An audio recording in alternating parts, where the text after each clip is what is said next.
Chris, what is our fourth main topic today? Our fourth topic comes from Kyle, the wall-punching bro. Wow. That sounds like a Kyle. Hey, John and crew. I just got done watching the premiere of The Last of Us, and holy smokes, am I impressed. My wife, who has never played through the games like I did, was hooked. My question for you is, do you think this show can hit the same popularity level as a Game of Thrones and some of the other major HBO shows? I felt like we were watching the start of something big last night. Thanks and bring on the filthy. All right. Thanks a lot for sending that in, Kyle. And, when they announced that they were doing The Last of Us, it's like, okay, well, that is the best storytelling ever in a video game. That and Last of Us 2. Despite what you might hear some people crying about. Last of Us and Last of Us 2 is the best storytelling ever in a video game. That was exciting. When they announced the cast, that was exciting. But it's when they announced that it was the same showrunner who did Chernobyl. That was when I think, at least Rob, for you and I, we were like, oh my God. Oh my God. That's like if tomorrow they announce, I don't know, if they're going to do another Dragon Ball movie, except Steven Spielberg said he's going to do it, and Martin Scorsese was going to produce it. Right? I think it was that kind of a thing. It was like, oh my. I want to see that. Yeah, now I want to see. It's like, oh my God. That was exciting. But, we've all seen lots of movies and shows that we had a lot of excitement going into that maybe hit the mark, maybe didn't. Well, The Last of Us debuted last night. Now, we had heard that the critic, and we can bring up this on Rotten Tomatoes, Jonathan. Mm-hmm. We have heard that the early reviews were great. Look at that. 99% critic reviews. 96% audience reviews. Hard to take TV audience reviews very seriously because they can't be verified like movie ones do. But still. So we heard all that. But again, we have sometimes seen examples where, the critic reviews come out before us and maybe we don't like it as much. How could it possibly live up to this hype? So last night, I sat down to watch The Last of Us after I got back from the game. And by the way, a little bit later today at 3 p.m., our Last of Us after show open spoiler discussion. Make sure you come back for that. We'll talk about it in all the great spoilery details. So come back and join us for that. We'll talk non-spoilers here. So with all the hype and all the excitement, whatever, could it possibly live up to that? I sat down to watch it, and I will tell you this. It's perfection. It's perfection. I now believe, maybe I need to think about it a little bit longer, but I think it is the second best series debut I've ever seen. I think this series, I'm not saying it's going to end up overall being better than House of the Dragon. I'm not necessarily saying that. But as far as episode 1 goes, I think this was a better premiere episode, debut episode than House of the Dragon was. The only show I think that had a better premiere was NBC's Milo Ventimiglia's Heroes, which I still think is the best series premiere of all time. But this was outstanding. And it was the perfect blend of complete game accuracy while also taking liberties, and every place where they took liberties and made changes from the game actually made it better and elevated it. And my little theater room last night was a perfect microcosm of it because I was sitting there who had watched, I know all the story of Last of Us, and I was watching with my wife, Ann, who knew nothing about the story of Last of Us, and both of us were completely enthralled. It's really cool watching Ann knowing that she doesn't know about Joel's daughter. And I'm sitting there waiting. But guess what? And it's still, I do know about Joel's daughter. And I'm still like, oh my God. This shook me and moved me and like emotionally had impact. And my wife, who didn't know about any of that, she's like, oh my God. And like freaking out. So you had people who knew the game in that room, people who did not know the game. And as I'm reading around the internet, that has become a microcosm for the whole world right now. People who know the game are thrilled. People who know nothing about the game are thrilled. The performances were perfect. The stage and set designs were perfect. The atmosphere was perfect. The tension building was perfect. The opening was perfect. And it ended in such a way that my damn mouth was salivating. Absolutely salivating. And I just, now look, here's the thing, full disclosure. I really loved the first episode of She-Hulk. And I did not end up liking She-Hulk by the time it was done. I really liked the first episode of Obi-Wan, but I did not like Obi-Wan all that much by the time it was done. And maybe that'll happen with The Last of Us. Maybe it will.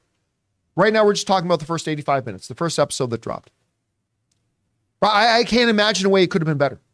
I don't know what they could have done that would have made it better than what it was.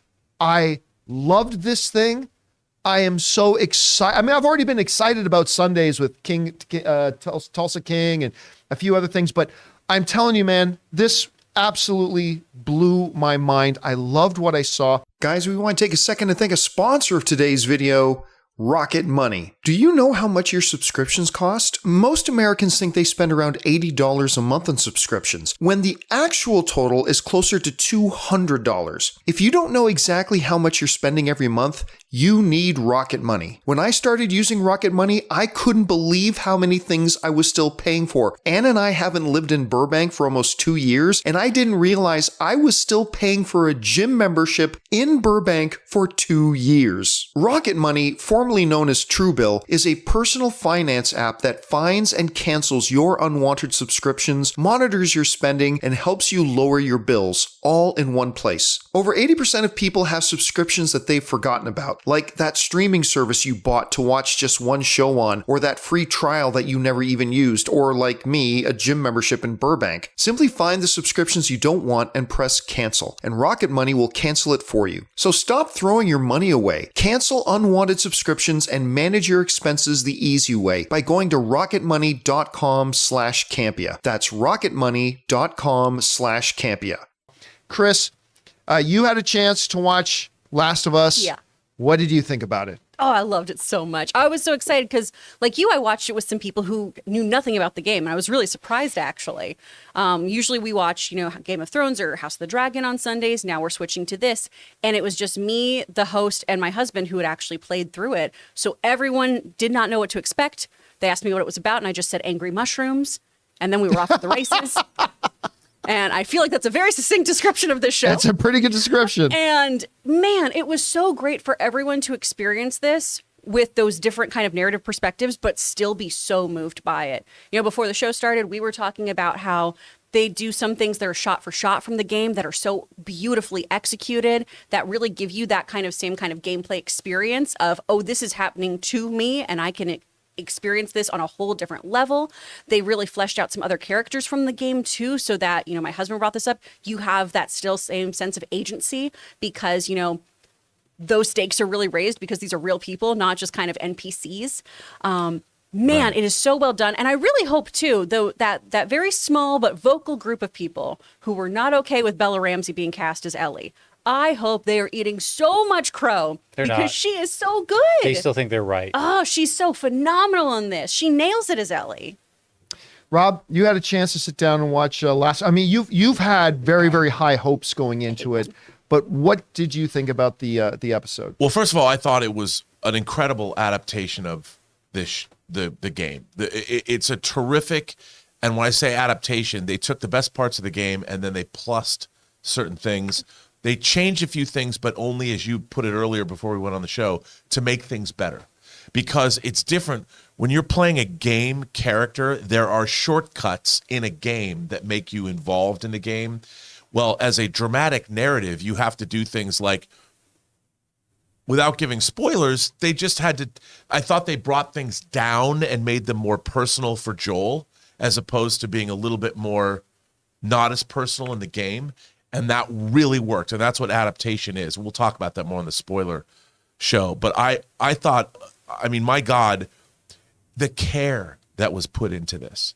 And Craig Mazin wrote it with Neil Druckmann, the writer of the game. The game itself, yeah. So it's co-created by them. And then Mazin, this is the one thing, and I don't want to talk about this now, but I'll talk about this in the spoiler For those show. who don't know, Mazin is the guy we were talking about who ran Chernobyl. Which the one thing I thought was interesting was he directed this episode. And there are a few things that I'll talk about later that I thought were, and they're very small.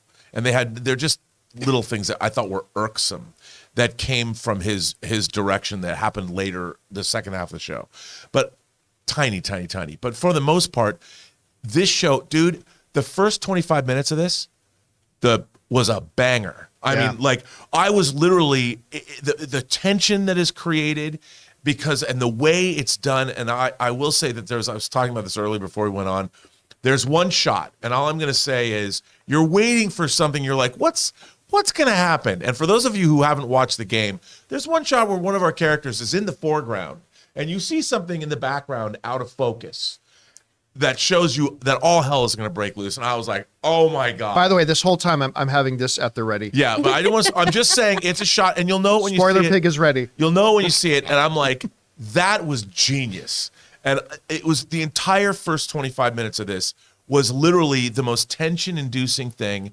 And I loved the way it was done. And it was, if you're a game player, it was the game, man. You're watching the game come to life right in front of you. Beautifully done, and they plussed it. They plussed it, and I was shocked. I mean, I'm like, these are people that care. These are people that care. They knew their audience. They knew what they had to deliver, and there was so much thought put into this adaptation. And that's what I've always wanted. Just show me that they know what they're doing. You know, it's interesting. Variety had an article. I think the title of the article was, this is how you do it, or something. And then they pointed out that this is the first and maybe will be the best show of 2023 and all that kind of stuff.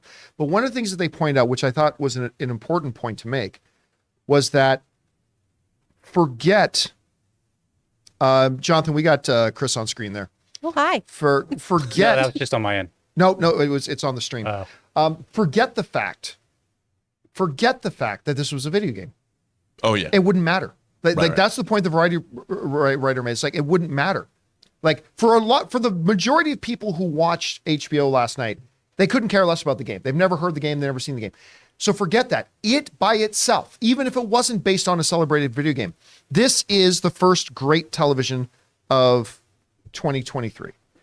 And I was just, funny thing with Ray, often in the half hour that leads up to us starting the show, I'm in my office putting together some like final touches, whatever, and I hear everybody out here talking. But as everybody's talking and discussing stuff about the show, Ray's watching Last of Us, and all I hear from my office is, "Oh no, don't do it! No, what are you doing? Oh, that dog better get out of there!" And I'm sitting here in my office like cracking up as I'm trying to write my stuff, and all I hear is Ray out here watching Last of Us and losing. Hey, Ray, you've only seen a bit of the show, but what did you think about the 10, 15 minutes of it that you saw? I actually tried to watch it last night, but it was really, really late.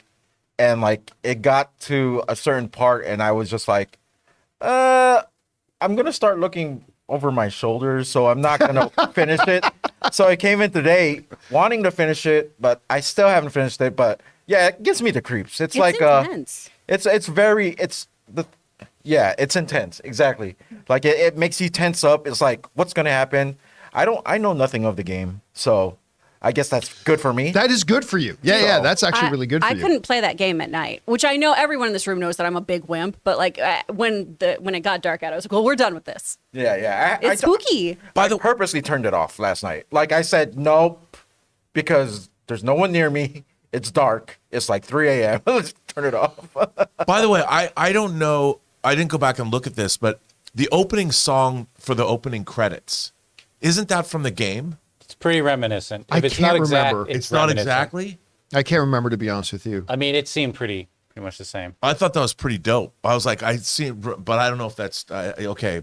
I thought it was great. Another cool opening credit sequence from HBO. The chat's saying you are correct, or at least it's very, very close. Definitely same composer. Yeah. All right, guys. Question is for you. And again, once again, a big reminder that later today at 3 p.m., we are going to be doing our open spoiler discussion for The Last of Us. We might even do it in the game room. We won't be playing a game. We might even do it in there just so we can have us all in there, give Ray a chance to watch the rest of the episode today. Maybe we'll have all of us in there. I don't know. We'll see. Guys, but what did you think about it in general? Whatever your thoughts are, jump down to the comment section below and let us know your thoughts.